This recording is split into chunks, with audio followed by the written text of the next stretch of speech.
लातूर शहरातील जुन्या MIDC भागातील सुमित कोचेटा यांच्या रद्दी आणि खपट असलेल्या गोडाऊनला रात्री 9:30च्या सुमारास अचानक आग लागली. बघता बघता या आगीनं भीषण स्वरूप धारण केलं आणि आगीचे लोट उडाल्याचं चित्र पाहायला मिळालं. घटनेचं गांभीर्य लक्षात घेत अग्निशमन दलाच्या वतीनं तात्काळ प्रतिसाद देत आग विझविण्यासाठी शर्थीचे प्रयत्न सुरू केले. रात्रीपासून आग आटोक्यात आणण्यासाठी प्रयत्न केले जात आहेत.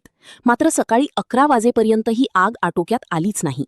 या ठिकाणाहून आढावा घेतलाय आमचे प्रतिनिधी नितीन बनसोडे यांनी.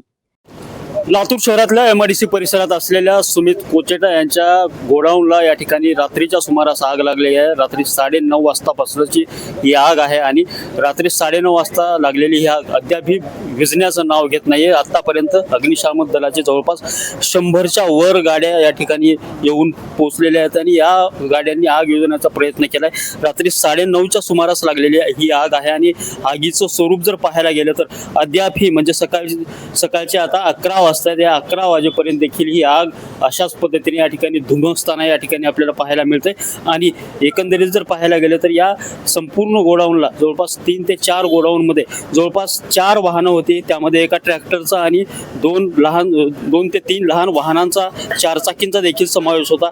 हे सगळी वाहनं देखील या ठिकाणी आपण पाहू शकतो. सगळी वाहनं देखील जळून खाक झालेली आहेत. त्या वाहनांची फक्त सांगाडे या ठिकाणी उरलेले आहेत आणि रात्रीपासूनच अग्निशमन दलाच्या जवानांनी शर्थीचे प्रयत्न या ठिकाणी केले. मात्र अद्याप देखील ही आग जी आहे ती आटोक्यात येत नाहीये. अद्याप देखील ही आग जी आहे ती अशाच पद्धतीनं या ठिकाणी धुमसताना पाहायला मिळते आणि अग्निशमन दलाच्या जवळपास 100 गाड्या या ठिकाणी येऊन या ठिकाणी ही आग विझवण्याचा प्रयत्न केला. आणि यासोबतच जर पाहायला गेले तर ही बाब शहराचे आमदार अमित देशमुख यांना समजल्यानंतर आमदार अमित देशमुखांनी देखील अतिरिक्त मदत मिळावी म्हणून लातूरच्या विलास सहकारी कारखाना असेल किंवा 21 शुगर कारखाना असेल या ठिकाणच्या दोन्ही अग्निशमन दलाच्या ज्या गाड्या आहेत, ज्या वाहनं आहेत ते या ठिकाणी पाठवून देऊन हे आग विझवण्याचा या ठिकाणी प्रयत्न केलेला आहे. मात्र सध्या जर पाहायला गेलं तर अग्निशमन दलाचे जवान जे आहेत ते या ठिकाणी शर्थीचे प्रयत्न करताना दिसत आहेत. आणि एकूणच जर पाहायला गेलं तर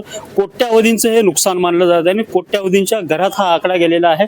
या कारखान्यामध्ये रद्दी आणि पुठ्ठे हे एकत्र केले जात होते आणि त्यावरती रिसायकलिंग करून प्रक्रिया करून पुन्हा ते पुठ्ठे आणि रद्दी वापरण्यात किंवा कागद तयार करण्याचा हा कारखाना होता. मात्र रात्रीपासून लागलेल्या आगीमुळे ह्या सगळं साहित्य जे आहे जे कोट्यावधींचं साहित्य होतं ते जळून भस्मसात झालेलं आहे. आणि पाहू शकतो आपण या ठिकाणी जे वाहनं आहेत ते वाहनं देखील जळून खाक झालेले आहेत. फक्त या वाहनांचे सांगाडे या ठिकाणी उरलेले आहेत.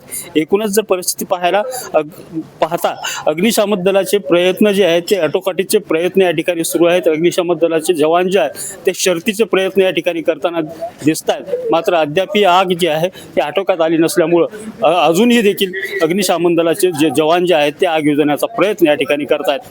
कॅमेरामॅन सुनील गवळीसह नितीन बनसोडे, एकमत डिजिटल.